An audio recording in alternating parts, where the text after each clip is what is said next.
At the Half on the PAC Sports Network, brought to you by Triple Tri-County Patriots for Independent Living. We talk with Val Dunlap, Sr., the W&J President. Now, Val, just a couple of weeks ago, you won the PAC Player of the Week award for the second time this season. Also, were named to the D3 Hoops National Team of the Week. What's it been like to receive some of that recognition, especially on the national level like you have? It's been actually pretty exciting, a big honor I would say, because we have so many talented players in our conference and really just a lot of talented players in Division III this year.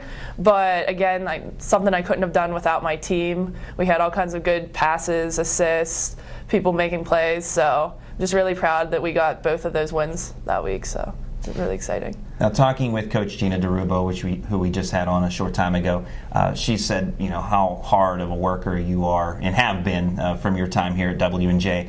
Has there been anything this season, over the summer going into this season that you worked on to try and improve on in your game?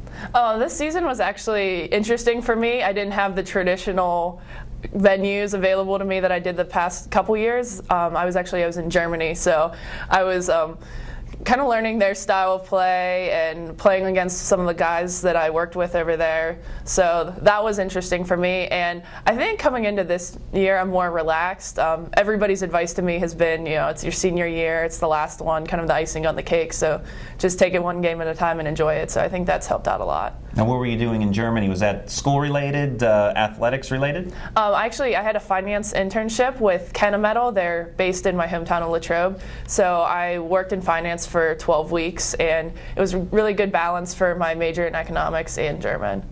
Well, speaking of your hometown of Latrobe, St. Vincent College, obviously, in Latrobe. What was it about W&J that you decided to come here to play basketball and, of course, attend school here at W&J College? I mean, it really was a tough decision. It really came down to the wire between those two schools, and I've always been the traditional little sister, so I think for me, having the opportunity to go somewhere else and really make my own name, as well as I really just got a good family feel here when I was on campus, but it was a tough decision in the end. Even though your real family is at St. Vincent, your two sisters graduated from St. Vincent, and your mom, I understand, works at St. Vincent as well? She does. Yeah, it was hard playing St. Vincent at home for what may have been the last time, because I really grew up in the Cary Center, went to Coach Zawacki's camps growing up, and my dad and I we used to spend Sundays up there in high school shooting, so it was kind of bittersweet to play there. We would have hoped for a better outcome, but I still enjoyed my last game in that court. Now, recently, you surpassed the 1,000-point mark for your career at W&J. Talk about that moment, that game, what it was like to pass that 1,000-point mark, also to do it in a victory. It was an exciting game. Some of my teammates knew that I was close going into that game, and some of the freshmen actually that had accomplished that in high school were talking about that, because it wasn't something that I accomplished in high school, and really something I didn't expect would happen until maybe the later part of last year. So going into that game, it was exciting. I was a little bit nervous, but trying not to think about it.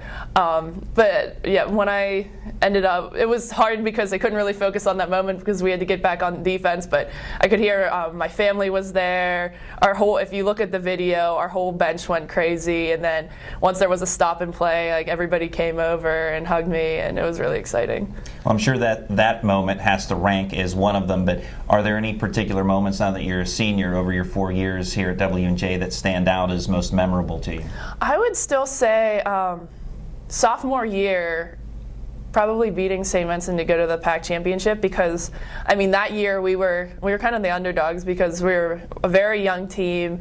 As far as experience, we didn't have, we had a few players that had more game experience than the rest of us, but we were just a really young team. I don't think anybody expected us to have that successful of a season, go 20 wins that year.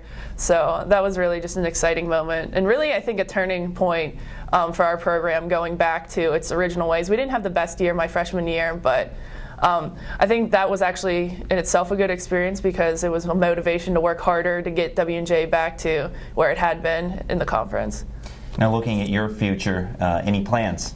Right now, I'm applying to graduate school. I'm looking at 2 schools in particular, either Ohio University or West Virginia University. They have kind of a unique program. It's a dual degree where you go 2 years and get your MBA and master's in sport administration. I'd like to stay in Division III athletics as an athletic director and I'd really like to give back to Division III because I think sometimes it's overlooked, but it really is an important part to have that balance between athletics and academics. Well, that's Val Dunlap, senior with the W&J Presidents. Val, good luck to you and the team in the future and personally as well. Thank you. We'll have the second half when we come back on the PAC Sports Network.